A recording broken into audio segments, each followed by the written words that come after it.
ছোট্ট একটা মজার খবর দেই কোরআন থেকে। হযরত ইদ্রিস আলাইহিস সালাম एग्जांपल স্বরূপ শিক্ষার জন্য বন্ধু। হযরত ইদ্রিস আলাইহিস সালাম এমন একজন নবী ছিলেন, তিনি প্রতিদিন রোজা রাখতেন। প্রতিদিন ওনার ইফতারগুলো জান্নাত থেকে আসতো এবং ইফতার যে অবশিষ্ট যেগুলো থাকতো এগুলো পুনরায় আবার বন্ধু জান্নাতে চলে যেত। জোরে জোরে কন্যা সুবহানাল্লাহ। অনেক লম্বা ঘটনা, আমি ছোট্ট মূল পয়েন্টটা তুলি, কিন্তু আমার আলোচনা কিন্তু এই দিকে না, আপনাদেরকে বোঝানোর জন্য, নবীর সম্মান বোঝানোর জন্য। বন্ধু ইদ্রিস আলাইহিস সালামের কাছে একদিন এক মেহমান আসলো।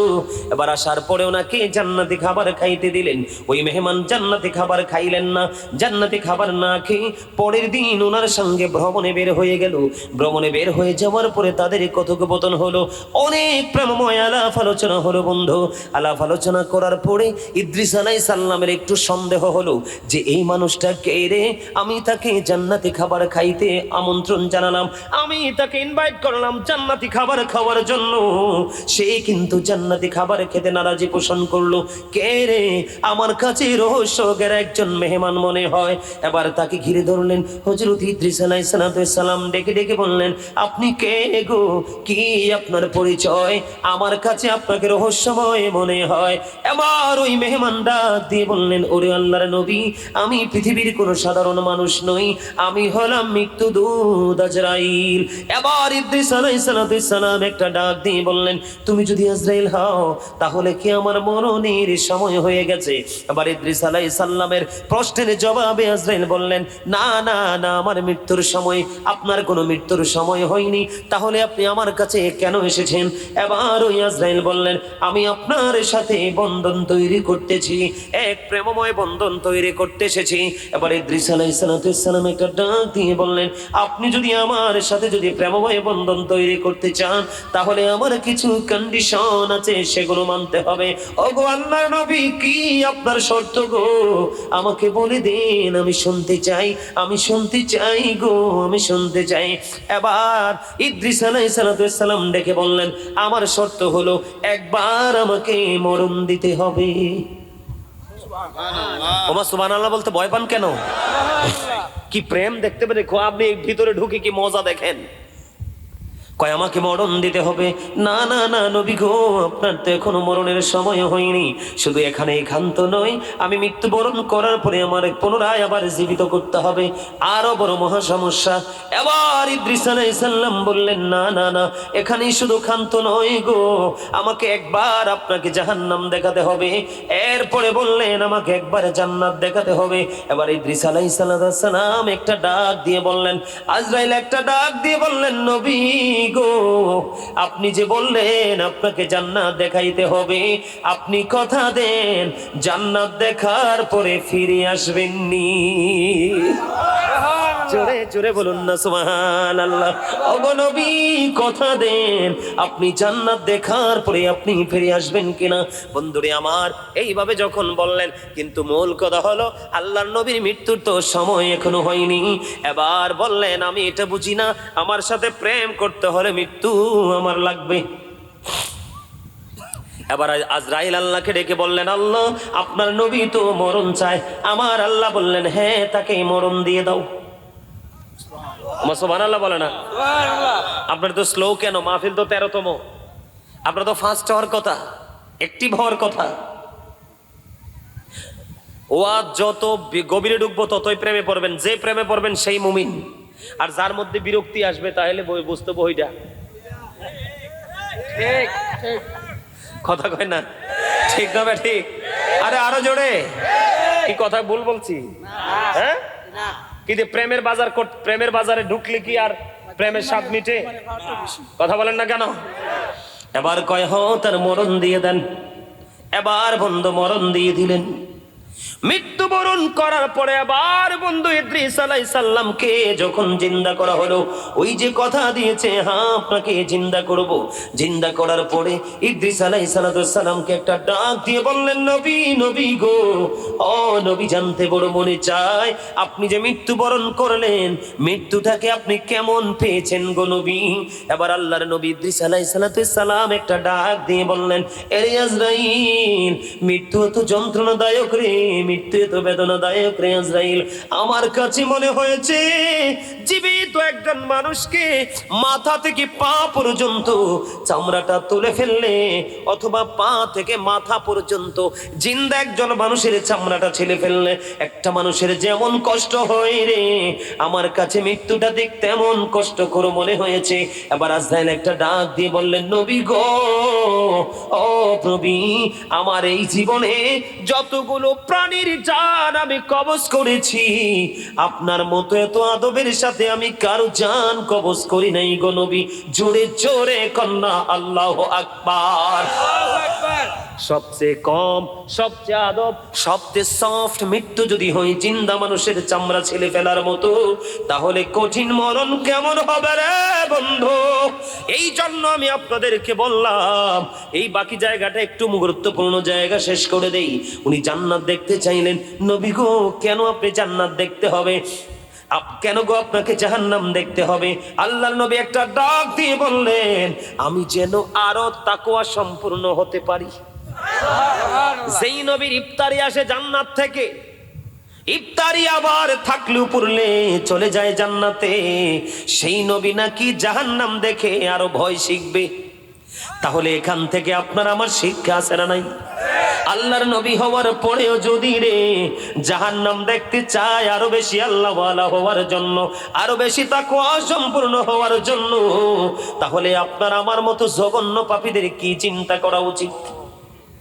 বন্ধু, আমরা চিন্তা করতে পারি না, তার একটা মাত্র কারণ, আমরা মনে করি আমাদের সন্তানই আমাদের বড় ভবিষ্যৎ। না না না না রে বন্ধু, কোরআন শরীফের 19 পারা সূরা শুআরা 88 নম্বর আয়াতে আমার আল্লাহ বলে দিয়েছেন, ইয়াউমা লা ইয়ানফাউ মালু ওয়ালা বানুন, আপনার সন্তান, আপনার সম্পদ কোনোটাই ওই হাসরে কোনো কাজে আসবে না।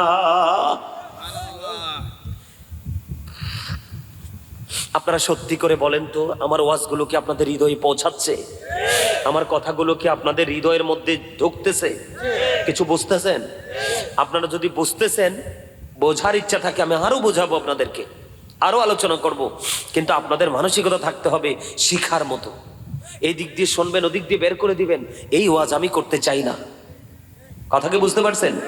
আপনার সন্তান সন্ততি কোনোটাই কাজে লাগবে না। তোর কার জন্য আপনি করছেন? এই বাঁশবাগানে, পুকুর পাড়ে, নদীর কিনারায় আপনি একা পড়ে থাকবেন, সন্তান আপনার খবর নিবে না। এজন্য আপনাকে এখনই আপনার আখেরাতের বাজার করা প্রয়োজন। যতদিন আত্মা থাকবে ততদিন আপনি আমি আছি। যেদিন দেখবেন আপনার আবার দেহে বন্ধু আত্মা নাই, সেদিন আপনি আমি মৃত। কথা বলেন না কেন?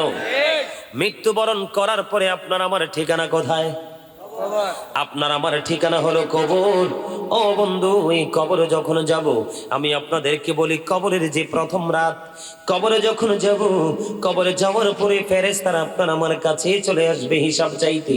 বন্ধুরে আমার, মুসলমানের মধ্যে দুই ধরনের মুসলমান আছে, একটা হলো ইমানদার আর একটা হলো মুনাফিক। একটা হলো কি ইমানদার, আরেকটা হলো মুনাফিক।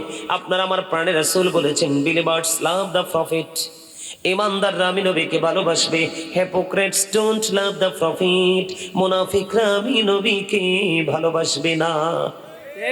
আমার আল্লাহ পবিত্র কালামে হাকিমে তিনি প্রমাণ করেছেন, ইন্নাল মুনাফিকিনা ফিদ দারকিল আসফালি মিনান নার। আপনার আমার প্রাণের আল্লাহ তিনি বলে দিয়েছেন, the hypocrites will be in the lowest place of hell. মুনাফিকরা জাহান্নামের একেবারে সর্বনিম্ন স্তরে থাকবে, জাহান্নামের একেবারে নিকৃষ্ট জায়গায় মুনাফিকরা থাকবে। বন্ধু, আমি আপনাকে বলে দেই শুধু বোঝার জন্য। বলে, হুজুর কেন এই জায়গায় আসলেন? আসার একটা কারণ হলো, আপনাদের গ্রামে কি আর কোনো মানুষ আছে না নাই? আরো জোরে বলেন না, আছে না নাই? বাংলাদেশের মতো এত ঘন বসতি পৃথিবীর কোন দেশে নাই, কিন্তু এই দেশের মানুষ যদিও মুসলমান, তাদের ধর্মীয় চর্চার ক্ষেত্রে তারা উদাসীন। কিন্তু কখনো কোনো মুমিন, কখনো কোনো মুত্তাকি উদাসীন হতে পারে না। তার কারণ হলো আমার আল্লাহ বলেছেন উইদ্দাত লিল মুত্তাকিন, মুত্তাকিনদের জন্য আল্লাহ বরাদ্দ রেখেছে জান্নাত। তার এক্সাম্পল হলো বন্ধু মৃত্যুর পরে কবরে। আমার রাসূল বলে দিয়েছেন আল কবরু রাওজাতুম মির রিয়াদিল জান্নাতি ওয়া হুফরাতুম মিন হুফারিন নার। আমার রাসূল বলেছেন কবর জান্নাতের একটা বাগান হবে, জাহান্নামের একটা গর্ত হবে। তার মানে এটা আপনার কর্মের উপর ডিপেন্ড করবে। কথা বলেন না কেন? বলেছে কে? এটা হাদিস শরীফ বলেছি, রাসূল বলেছে কবরটা জান্নাতের একটা বাগান হবে, জাহান্নামের একটা গর্ত হবে। বন্ধু আমি আপনাদেরকে জান্নাত এবং জাহান্নামের ব্যাপারটা একটুখানি বুঝিয়ে দিব। যখন ইমানদার কবরে যাবে, কবরে যাইতে দেরি রে, তাকে যখন প্রশ্ন করা হবে, প্রশ্ন করতে দেরি, সে উত্তর দিতে দেরি করবে না। উত্তরটা দিতে দেরি, ওই গায়েব থেকে আওয়াজ চলে আসবে অটোমেটিক্যালি। ও বন্ধু, যখন সে উত্তর দিয়ে দেবে, আল্লাহ রাব্বুল আলামিন আওয়াজ দিয়ে দিবে, গায়েব থেকে আওয়াজ আসবে, ও বন্ধু, তখন সঙ্গে সঙ্গে তার কবরটা দৈর্ঘ্য এবং প্রস্থে 70 গুণ চওড়া হয়ে যাবে। কত গুণ? 70 গুণ প্রশস্ত হয়ে যাবে দৈর্ঘ্যে এবং প্রস্থে কবরখানা। বন্ধু দৈর্ঘ্যে প্রস্থে 70 গুণ প্রশস্ত হয়ে যাবে। নূরের আলোতে তার কবরটা নূরান্বিত হয়ে যাবে। জান্নাতের গালিচা তার কবরে বিছিয়ে দেওয়া হবে। ঠিক এই মুহূর্তে ইমানদার মুমিন বান্দা একটা ডাক দিয়ে বলবে ফেরেশতাদেরকে, ফেরেশতারা রে, আমি পৃথিবীতে ফিরে যেতে চাই। ফেরেশতারা বলবে না না না, তোমার পৃথিবীতে ফিরে যাওয়ার কোনো সুযোগ নেই, পৃথিবীতে ফিরে যেতে পারবা না। তুমি নতুন বনের মতো ঘুমিয়ে যাও, যতক্ষণ পর্যন্ত না তোমার আল্লাহ তোমাকে পুনরায় না ডাকবে, ততক্ষণ পর্যন্ত তুমি নতুন বনের মতো ঘুমিয়ে থাকবা। এটা কার কবর? ইমানদারের কবর। এবার মুনাফিকের খবর আসেন বন্ধু। মুনাফিক মুখে একটা থাকে, অন্তরে একটা থাকে। মুনাফিক এখানে একটা বলে, ওখানে আরেকটা বলে। মুনাফিক যখন আমানত রাখা হয় সেটা খেয়ে ফেলে, কথা যখন বলে মিথ্যা কথা বলে, বিশেষ করে ইসলামের এবাজ ধরে ইসলামের ক্ষতি করার চেষ্টা করে। মুনাফিক যখন কবরে যাবে, তাকে যখন প্রশ্ন করা হবে, সেই বন্ধু প্রশ্নের জবাবটা দিতে পারবে না। জবাবটা যখন দিতে পারবে না, গায়েব থেকে আবার ওই ওটো আওয়াজ আসবে। আওয়াজ আসতে দেরি রে, বন্ধু কবরের মাটি তাকে চারপাশ দিয়ে ঘেরাও করে ফেলবে। মাটি এমন ভাবে ওই মুনাফিককে চাপ দিতে থাকবে বন্ধু, এমন ভাবে চাপ দিতে থাকবে রে। এই দিকে তাকান, আমার দিকে তাকান বন্ধু। পাঁজরের হাড়, একটা হাড় আর একটা হাড়ের মধ্যে ঢুকে যাবে। জোরে জোরে বলুন না নাউজুবিল্লাহ। কি হয়ে যাবে? একটা হাড় আর একটা হাড়ের মধ্যে ঢুকে যাবে, চিৎকার করতে থাকবে, হাহাকার করতে থাকবে। ও বন্ধু, ওই দিন যখন সে বিপদে পড়ে চিৎকার করবে, আমার আল্লাহ বলেছে বান্দা এখনো সময় আছে, সচেতন হয়ে আসো। আল্লাহ গো, কেমন করে সচেতন হব? সচেতন হয়ে আসো। পরিপূর্ণ ইমানদার না হইয়া কবরে পা রাখিও না। তার কারণ হলো পৃথিবীতে তুমি অভাবে পড়লে কেউ না কেউ তোমাকে সাহায্য করে। ঘরে যদি ভাত তরকারি না থাকে, কেউ না কেউ তোমাকে দিয়ে দেয়। বস্ত্র যদি না থাকে, কেউ না কেউ দিয়ে দেয়। অসুস্থ যদি হও, কোনো না কোনো হসপিটালে ট্রিটমেন্টের জন্য যেতে পারো। কিন্তু বন্ধু, ও মাই স্কলার, আমার ভাই, আমার বাবা গো, হৃদয় করে শোনো গো বন্ধু, ওপারে যখন যাবে তোমার কোনো সহযোগী থাকবে না। কারণ আমার আল্লাহ বলেছে মাটি তোমাকে চারপাশ দিয়ে ঘিরে ফেলবে, এমন ভাবে চতুর্দিক দিয়ে চাপ দেবে, একটা হাড় আর একটা হাড়ের মধ্যে ঢুকে যাবে। তোমার নিজের কোনো স্বাধীনতা থাকবে না। তুমি চিৎকার করতে থাকবে, হাহাকার করতে থাকবে, তোমার কান্নায় বন্ধু সব কিছু বাড়ি হয়ে যাবে। কিন্তু আমার আল্লাহ বলেছেন লা ইয়ামুতু, people will not die that day. সেদিন মানুষ মরতে পারবে না। আল্লাহ বলেছেন ফিহা ওয়ালা ইয়াহইয়া, people will not be able to life that day. সেদিন মানুষগুলো বাঁচতেও পারবে না। আমার আল্লাহ বলে দিয়েছেন ওমা হুমান হাবি গাইবিন। আমার আল্লাহ বলেছেন people will not be able to escape that day. সেদিন মানুষগুলো ওখান থেকে পালাইতেও পারবে না। জোরে জোরে কন্না আল্লাহু আকবার। বাঁচার সুযোগ নাই, মরার সুযোগ নাই, পালিয়ে যাওয়ারও সুযোগ নাই। বলে হুজুর গো, এত প্রতিকূলতা কেন, এত ভয়ঙ্কর পরিবেশ কেন, এত জুলুম কেন? কারণ আমার আল্লাহ রাব্বুল আলামিন বলে দিয়েছে কোরআন শরীফে সূরা ইউনূসের 44 নম্বর আয়াত খুলে দেখো, আমার আল্লাহ বলে দিয়েছেন ইন্নাল্লাহা লা ইয়াযলিমুন নাসা শাইয়্যান ওয়ালাকিন্নান নাসা আনফুসাহুম ইয়াযলিমুন। আমার আল্লাহ বলে দিয়েছেন আল্লাহ বান্দার উপর জুলুম করে না, আল্লাহ বান্দার উপর অত্যাচার করে না, বান্দা নিজেই নিজের উপর অত্যাচার করে। জুড়ে জুড়ে বলুন না নাউজুবিল্লাহ। কি মানুষ আল্লাহ বান্দার উপর অত্যাচার করে না, বান্দা নিজেই নিজের উপর অত্যাচার করে। অত্যাচারের সম্পর্কে আমার আল্লাহ বলেছেন আল্লাহু লা ইউহিব্বুজ জালিমিন। জালেম যারা, অত্যাচারী যারা, আমার আল্লাহ তাদেরকে ভালোবাসে না, পছন্দ করে না। আমার আল্লাহ বলে দিয়েছেন ওমালিজ জালিমিনা মিন আনসার। আমার আল্লাহ বলে দিয়েছেন অত্যাচারীরা যখন বিপদে পড়বে আমার আল্লাহ তাদের জন্য কোনো সাহায্যকারীও রাখে না। ওই যে একটু আগে বললাম বাঁচতেও পারবা না, মরতেও পারবা না, পালাতেও পারবা না, চাইলে কি তুমি দৌড় দিবে? না না না। আমার আল্লাহ বলেছেন ইন্নাবাতুশা রাব্বিকা লাশাদীদ। ও বন্ধু, আল্লাহর ধরা বড় শক্ত ধরা। তোমাকে কেউ সেদিন তোমাকে সাহায্য করতে পারবে না। তুমি এখনো সময় আছে, তোমার জীবনে হক্কানি কোন আলেমকে তুমি ভালোবাসো, তার সাথে তুমি প্রেমের ডোরি লাগাও, তাহলেই তোমার জীবনটা ধন্য হয়ে যাবে। বলে হুজুর এক্সাম্পল আমার আল্লাহ বলেছেন join with my dear people, come to my paradise. আমার আল্লাহ বলেছেন join with my dear people, আমার প্রিয় লোকেদের সাথে যুক্ত হও, কাম টু মাই প্যারাডাইস, আমার জান্নাতে চলে আসো। আমার আল্লাহ বলেছেন ফাদখুলি ফি ইবাদি ওয়াদখুলি জান্নাতি। আমার আল্লাহ বলে দিয়েছেন তোমরা আমার প্রিয় লোকেদের সাথে যুক্ত হও আর আমার জান্নাতে চলে আসো। বলে হুজুর প্রিয় লোকগুলো কোথায়? প্রিয় লোকগুলো আপনার আমার আশেপাশে বসবাস করে। হক্কানি নবীর প্রেমিক আলেমগুলোই হলো ওই আল্লাহর প্রিয় লোক। সুবহানাল্লাহ বলে না?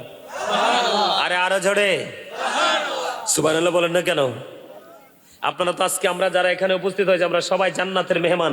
জান্নাতের মেহমানদের জন্য জান্নাতি খাবার হলো সুবহানাল্লাহ। এটা তো জোরে বলতে হবে।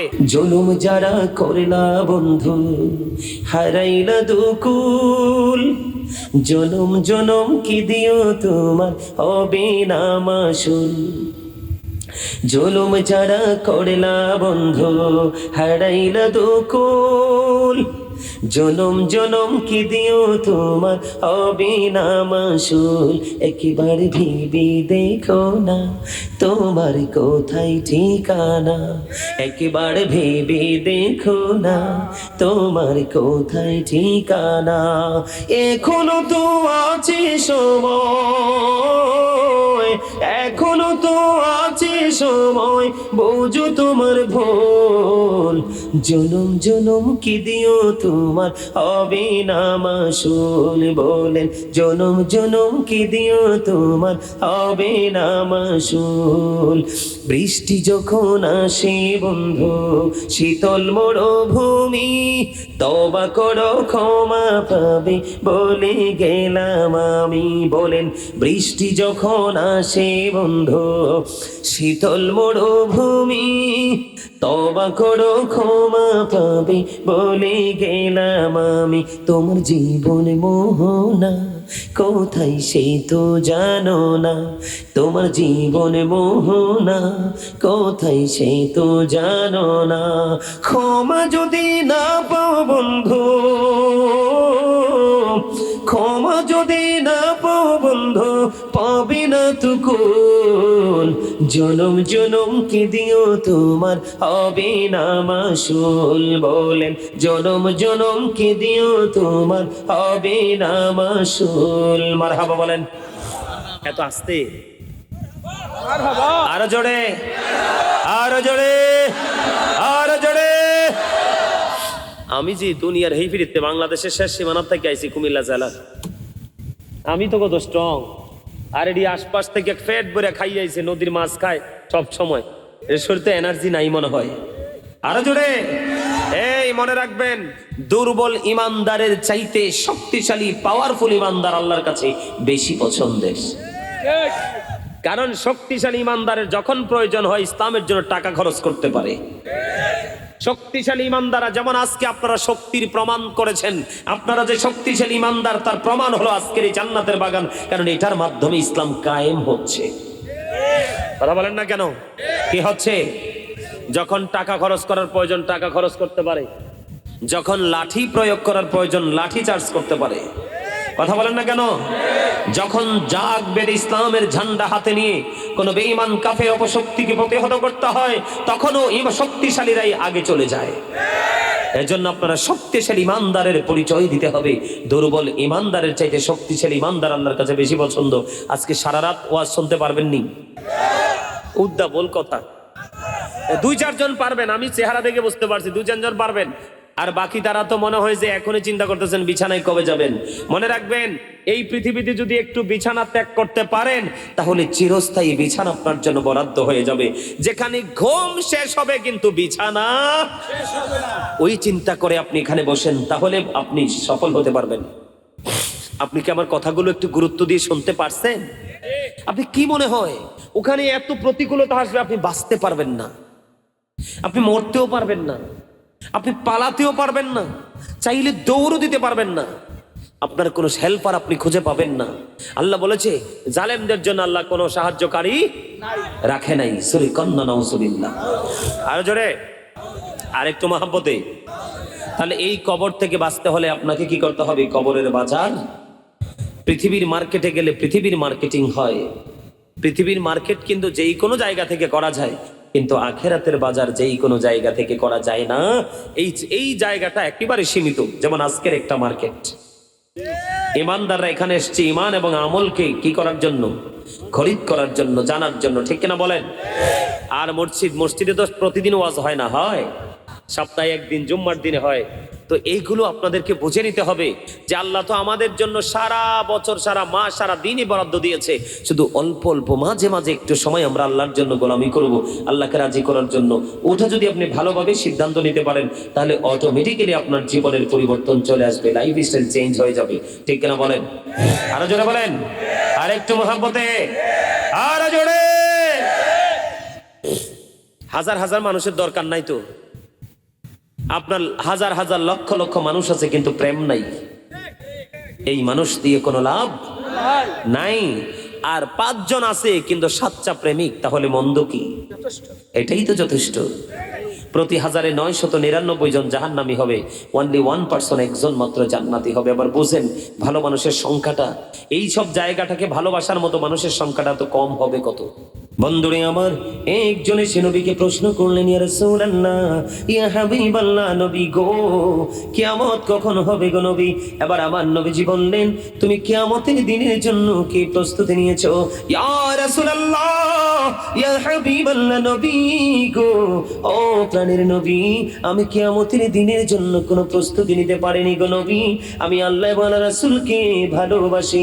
আমার নবীজি একটা ডাক দিয়ে বললেন, বন্ধু, একটা ডাক দিয়ে বললেন, আমার আল্লাহ, আমার রাসূল, তুমি যাকে ভালোবাসো তার সাথেই তুমি থাকবা। জোরে জোরে বলেন না সুবহানাল্লাহ। বন্ধু, আজকে মাইসকোলা দক্ষিণ পাড়ার আমার ভাই, আমার বাবা গো, আমি আমার মা বোনদেরকে ডেকে ডেকে বলছি গো, তোমাদের জান্নাত কত কাছে তোমরা দেখো। আমার রাসূল বলেছেন, কেউ যদি জুমার দিনে রাসূলকে ভালোবেসে মাত্র 80 বার যদি দরুদ পড়তে পারো গো, তাহলে তোমার 80 বছরের সগীরা গুনাহ আমার আল্লাহ খুশি হয়ে মাফ করে দেয়। বন্ধু, শুধু এখানেই ক্ষান্ত নয় রে, দাইলাম শরীফের মধ্যে এসছে বন্ধু হাদিস খানা। হাদিসের রাবী হলেন হযরতে আনাস রাদিয়াল্লাহু তাআলা আনহু।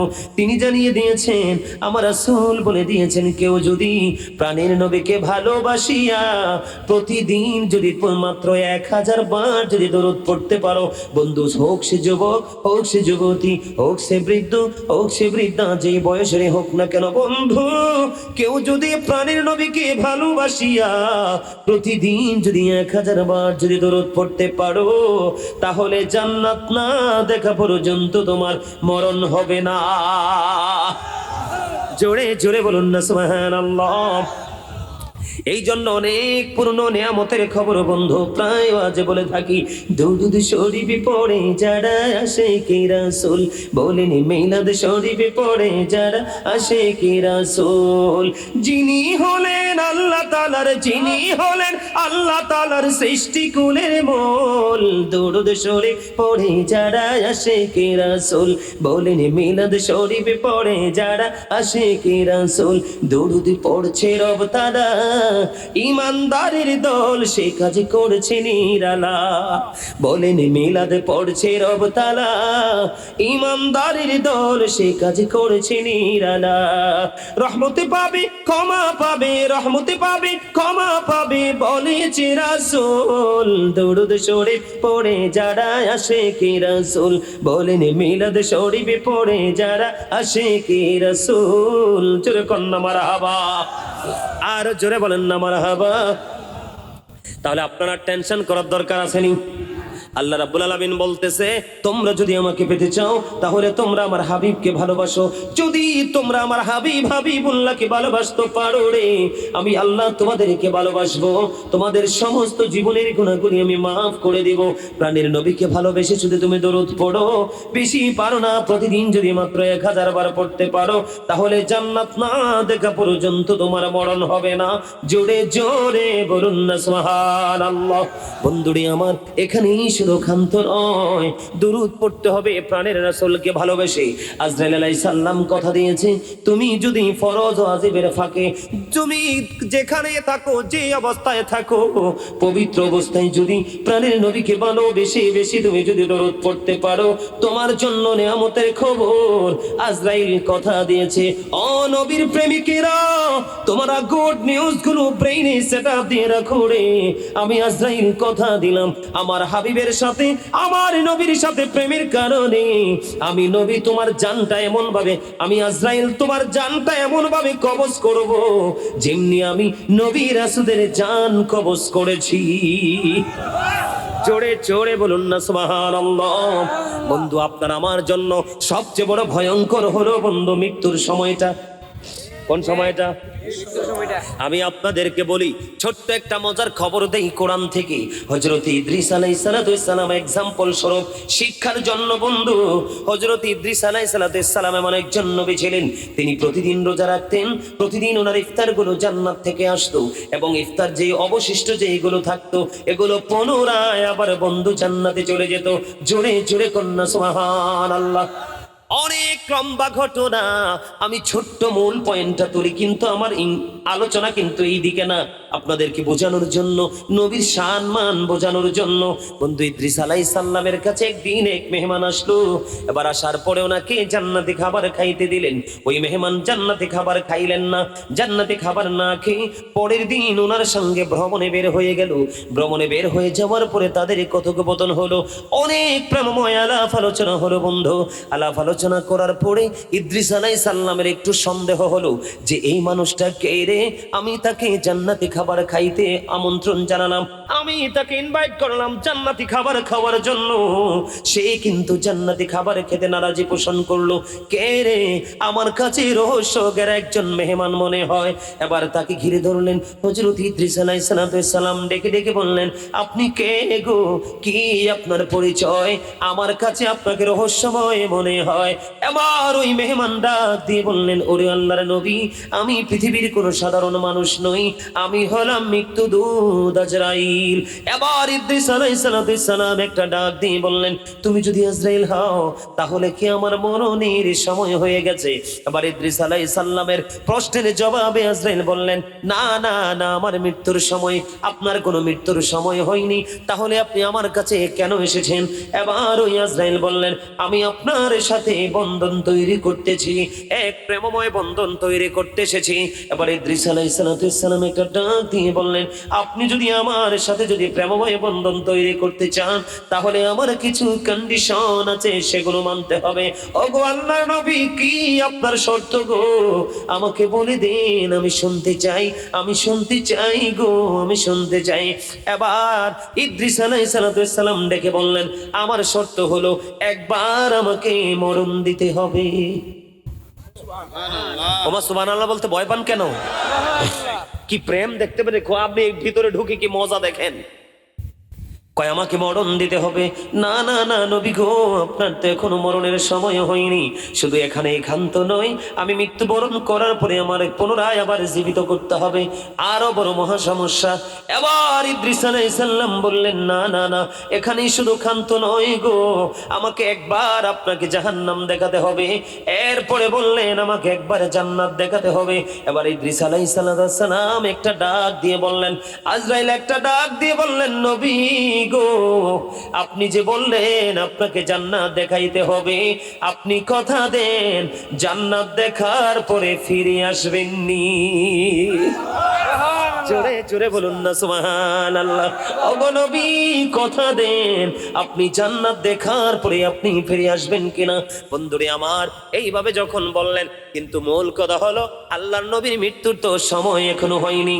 এবার বললেন, আমি এটা বুঝি না, আমার সাথে প্রেম করতে হলে মৃত্যু আমার লাগবে। এবার আজরাইল আল্লাহকে ডেকে বললেন, আল্লাহ আপনার নবী তো মরণ চায়। আমার আল্লাহ বললেন, হ্যাঁ তাকে মরণ দিয়ে দাও। সুবহানাল্লাহ বলে না? আপনার তো স্লো কেন? মাহফিল তো 13তম, আপনার তো ফার্স্ট হওয়ার কথা, অ্যাক্টিভ হওয়ার কথা। ওয়াজ যত গভীরে ঢুকবো ততই প্রেমে পড়বেন। যে প্রেমে পড়বেন সেই মুমিন, আর যার মধ্যে বিরক্তি আসবে তাহলে বুঝতে বইটা ঠিক ঠিক কথা কয় না, ঠিক না ঠিক? আরে আরো জোরে, কি কথা ভুল বলছি? হ্যাঁ, কিন্তু প্রেমের বাজারে ঢুকলে কি আর প্রেমের স্বাদ মিটে? কথা বলেন না কেন? এবার কয় তার মরণ দিয়ে দেন। এবার বন্ধু মরণ দিয়ে দিলেন। মৃত্যুবরণ করার পরে আবার বন্ধু ইদ্রিস আলাইহিস সালামকে যখন জিন্দা করা হলো, ওই যে কথা দিয়েছে, হ্যাঁ আপনাকে জিন্দা করব, জিন্দা করার পরে ইদ্রিস আলাইহিস সালামকে একটা ডাক দিয়ে বললেন, নবী নবী গো, ও নবী, জানতে বড় মনে চায় আপনি যে মৃত্যুবরণ করলেন, মৃত্যুটাকে আপনি কেমন পেয়েছেন গো নবী। এবার আল্লাহর নবী ইদ্রিস আলাইহিস সালাম একটা ডাক দিয়ে বললেন, এরে আজরাইল, মৃত্যু তো যন্ত্রণাদায়ক রে, মৃত্যু তো বেদনাদায়ক রে আজরাইল। আমার কাছে মনে হয়েছে জীবিত একজন মানুষকে মাথা থেকে পা পর্যন্ত চামড়াটা তুলে ফেললে, অথবা পা থেকে মাথা পর্যন্ত জিন্দা একজন মানুষের চামড়াটা ছেড়ে ফেললে একটা মানুষের যেমন কষ্ট হয় রে, আমার কাছে মৃত্যুটা দেখ তেমন কষ্টকর মনে হয়েছে। এবার আজরাইল একটা ডাক দিয়ে বললেন, নবী গো, ও নবী, আমার এই জীবনে যতগুলো প্রাণীর জান আমি কবজ করেছি, আপনার মতো এত আদবের সাথে আমি কারো জান কবজ করি নাই গো নবী। জোরে জোরে কন্যা আল্লাহু আকবার। সবচেয়ে কম, সবচেয়ে আদব, সবচেয়ে সফট মৃত্যু যদি হয় জিন্দা মানুষের চামড়া ছেলে ফেলার মতো, তাহলে কঠিন মরণ কেমন হবে রে বন্ধু। এই জন্য আমি আপনাদেরকে বললাম, এই বাকি জায়গাটা একটু গুরুত্বপূর্ণ জায়গা শেষ করে দেই। উনি জান্নাত দেখতে চাইলেন। নবী গো, কেন আপনি জান্নাত দেখতে হবে, কেন গো আপনাকে জাহান্নাম দেখতে হবে? আল্লাহর নবী একটা ডাক দিয়ে বললেন, আমি যেন আরো তাকওয়া সম্পূর্ণ হতে পারি। যেই নবীর ইফতারি আসে জান্নাত থেকে, ইফতারি আবার থাকলে পড়লে চলে যায় জান্নাতে, সেই নবী নাকি জাহান্নাম দেখে আরো ভয় শিখবে। তাহলে এখান থেকে আপনার আমার শিক্ষা আছে না নাই? আল্লাহর নবী হওয়ার পরেও যদি রে জাহান্নাম দেখতে চায় আরো বেশি আল্লাহওয়ালা হওয়ার জন্য, আরো বেশি তাকওয়া সম্পূর্ণ হওয়ার জন্য, তাহলে আপনার আমার মতো জঘন্য পাপীদের কি চিন্তা করা উচিত? বন্ধু, আমরা চিন্তা করতে পারি না, তার একটা মাত্র কারণ, আমরা মনে করি আমাদের সন্তানই আমাদের বড় ভবিষ্যৎ। না না না না রে বন্ধু, কোরআন শরীফের 19 পারা সূরা শুআরা 88 নম্বর আয়াতে আমার আল্লাহ বলে দিয়েছেন, ইয়াউমা লা ইয়ানফাউ মালু ওয়ালা বানুন, আপনার সন্তান, আপনার সম্পদ কোনোটাই ওই হাসরে কোনো কাজে আসবে না। আপনারা সত্যি করে বলেন তো, আমার ওয়াজগুলো কি আপনাদের হৃদয়ে পৌঁছাচ্ছে? আমার কথাগুলো কি আপনাদের হৃদয়ের মধ্যে ঢুকতেছে? কিছু বুঝতেছেন? আপনারা যদি বুঝতেছেন, বোঝার ইচ্ছা থাকে, আমি আরো বোঝাবো আপনাদেরকে, আরো আলোচনা করব, কিন্তু আপনাদের মানসিকতা থাকতে হবে শিখার মতো। এই দিক দিয়ে শুনবেন, ওদিক দিয়ে বের করে দিবেন, এই ওয়াজ আমি করতে চাই না। কথা কি বুঝতে পারছেন? আপনার সন্তান সন্ততি কোনোটাই কাজে লাগবে না। তোর কার জন্য আপনি করছেন? এই বাঁশবাগানে, পুকুর পাড়ে, নদীর কিনারায় আপনি একা পড়ে থাকবেন, সন্তান আপনার খবর নিবে না। এজন্য আপনাকে এখনই আপনার আখেরাতের বাজার করা প্রয়োজন। বন্ধুরে আমার, আল্লাহর নবী হওয়ার পরেও যদি তিনি জাহান্নাম দেখে আরো বেশি ভয় হৃদয়ে জমা করতে চায়, তাহলে আপনার আমার আরো বেশি ভয় শিখার দরকার আছে না নাই? বন্ধুরে আমার, এবার সবচেয়ে মজার জায়গাটা যেটা, ইদ্রিস আলাইহিস সালাম যখন জান্নাতে গেলেন, তখন বন্ধু তিনি জান্নাতের গেইটে জুতাগুলো রেখে তিনি জান্নাতে ঢুকলেন। সুবহানাল্লাহ বলে না? এই রেখে জুতাগুলো বাইরে রেখে তিনি কি করলেন? জান্নাতে ঢুকলেন। কিন্তু উনি তো আজরাইলের সাথে কথা দিয়েছে, আমি ঢুকলে বের হয়ে আসবো। তিনি জান্নাতে ঢুকলেন। জান্নাতে ঢোকার পরে বন্ধু দেখলেন এত অপূর্ব সুন্দর, বন্ধু যেখানে ঢুকলে আর বের হতে মনে চায় না রে। এবার তিনি ঢুকলেন, ঢুকা তিনি আবার বের হলেন। বের হওয়ার পরে বাহির থেকে জুতাগুলো নিয়ে আবার তিনি জান্নাতে ঢুকলেন। জোরে জোরে কন্যা সুবহানাল্লাহ। এবার আজরাইল ডাকে, নবী গো, ও নবী আপনি বাইরে আসেন, আপনি না বলেছেন আপনি বাইরে চলে আসবেন, আপনি চলে আসেন গো নবী, আপনাকে আমি দুনিয়ায় দিয়ে আমার অন্য কাজে আমি আবার নিজেকে নিয়োজিত করব। এবার আল্লাহর নবী ইদ্রিস আলাইহিস সালাম ডেকে ডেকে বললেন, ওরে আজরাইল, আমি কথা দিয়েছি একবার আমাকে মারতে হবে। মানুষ মরার পরে আবার যখন জীবিত হয় আর তো মরে না। মানুষ জান্নাতে যাওয়ার আগে একবার মানুষ জাহান্নাম দেখে রে। আমি তো একবার জাহান্নামও দেখে নিয়েছি রে আজরাইল, আমি জান্নাত থেকে আর বাহির হব না। আমার রিসালাত গাজী সুলাইমান কাদরী সাহেব জিন্দাবাদ জিন্দাবাদ। আজরাইল, একবার মানুষের মরণ হয়, আমার একবার মরণ হয়েছে। একবার মানুষ জিন্দা হয়, আমি একবার জীবিত হয়েছি।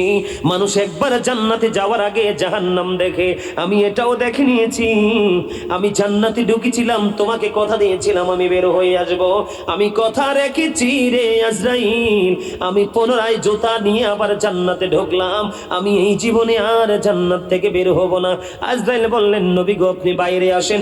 ঠিক এমন সময় গায়েব থেকে আওয়াজ আসলো, রে আজরাইল যাও যাও যাও, তুমি এখান থেকে চলে যাও, আমার নবীকে জান্নাতে থাকতে দাও। আমি আপনাদেরকে বলো, হুজুর আপনি আমাদেরকে এই জায়গাটায় নিয়ে আসলেন কেন? যেই নবী চাইতে মাত্র মৃত্যু পাইল, চাইতে মাত্র তিনি জিন্দা হলো, চাওয়া মাত্র তিনি জান্নাম পরিদর্শন করলো, চাইতে দেরি তিনি জান্নাত খুঁজা পাইল। ওই নবীর মৃত্যু যদি হয় জীবিত মানুষের চামড়া তোলার মতো, তাহলে আমাদের মতো কথা বলেন না কেন? মনের মধ্যে সে প্রশ্ন আসে গিয়েছে না বন্ধু? এই জায়গাটার মধ্যে আসছি এই কারণে, মৃত্যুর সবচেয়ে কম যন্ত্রণা হলো 1000 তলোয়ার মারার আঘাতের সমতুল্য। জাহান্নামের সবচেয়ে কম আযাব হলো আগুনের এক জোড়া জুতা বন্ধু পরিয়ে দেওয়া হবে, পরানোর সঙ্গে সঙ্গে মাথার মগজটা টকবক করে উতরাতে থাকবে। এই জন্য বলেছি তোমার জন্য ভয়ঙ্কর এক বিপদঘন মুহূর্ত হলো মৃত্যুর সময়। কারণ এই সময় তুমি সিনেমার নায়ককে ভালোবাসলে নায়কের স্রোতে শয়তান আসবে, তুমি যদি কোনো সিনেমার নায়িকাকে ভালোবাসো ওই নায়িকার স্রোতে শয়তান আসবে। পৃথিবীর সব মানুষের স্রোত শয়তান ধরতে পারে, কিন্তু আপনার আমার প্রাণের নবী সরকারে মদিনার স্রোত ধরতে পারে না। এই জন্য তোমাকে আমি বলে দেই বন্ধু, তুমি নবীকে ভালোবেসে প্রাণ উজাড় করে কন্টিনিউ তুমি তোমার সিনাই কলিজা থেকে নবীর প্রেমের দরুদ পড়ো, নবীজির কদমে সালাতু সালাম পৌঁছে দাও। আজরাইল কথা দিয়েছে মৃত্যুর সময় তুমি টেনশন করো না, ওই সময় বড় বিপজ্জনক সময় রে।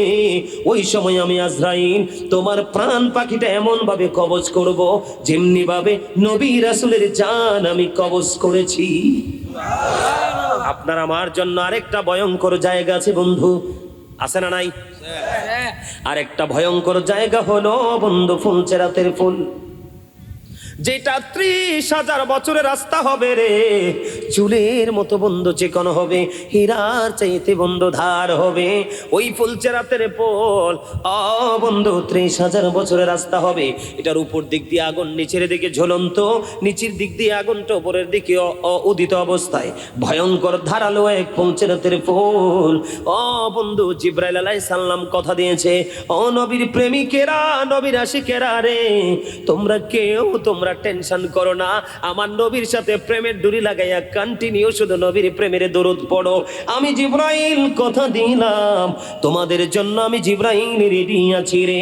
ফুলচেরাতের পোল 30,000 বছরের রাস্তা, আমি জিব্রাইল তোমাদেরকে পার করে দেব। জোরে জোরে বলুন না সুবহানাল্লাহ।